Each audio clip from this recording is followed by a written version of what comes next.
श्री मैत्रेयी बोले, हे मुने, मैंने आपसे जो कुछ पूछा था वह सब आपने वर्णन किया। सब भृगु जी की संतान से लेकर संपूर्ण सृष्टि का आप मुझसे फिर वर्णन कीजिए।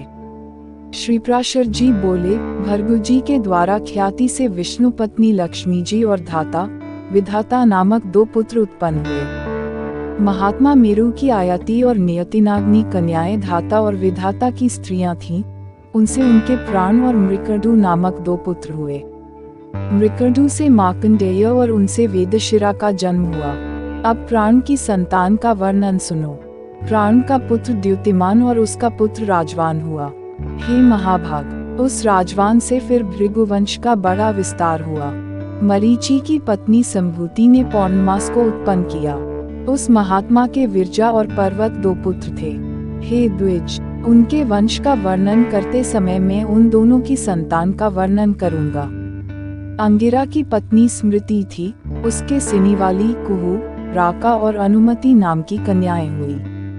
अत्रि की भार्या अनसुया ने चंद्रमा, दुर्वासा और योगी दत्तात्रेय इन निष्पाप पुत्रों को जन्म दिया। पुलस्त्य की स्त्री प्रीति से दितोली का जन्म हुआ, जो अपने पूर्व जन्म में स्वयंभू मनवंतर में अगस्त्य कहा जाता था। प्रजापति पुलह की पत्नी क्षमा से करदम, उर्वरियान और सहिष्णु ये तीन पुत्र हुए।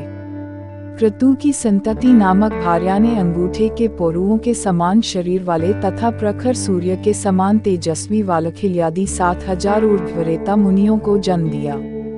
वशिष्ठ की ऊर्जा नामक स्त्री से रज, गोत्र, ऊर्ध्वबाहु, सवन, अंग, सुत्पा और शुक्र ये 7 पुत्र उत्पन्न हुए। ये निर्मल स्वभाव वाले समस्त मुनिगण सप्तर्षि हुए।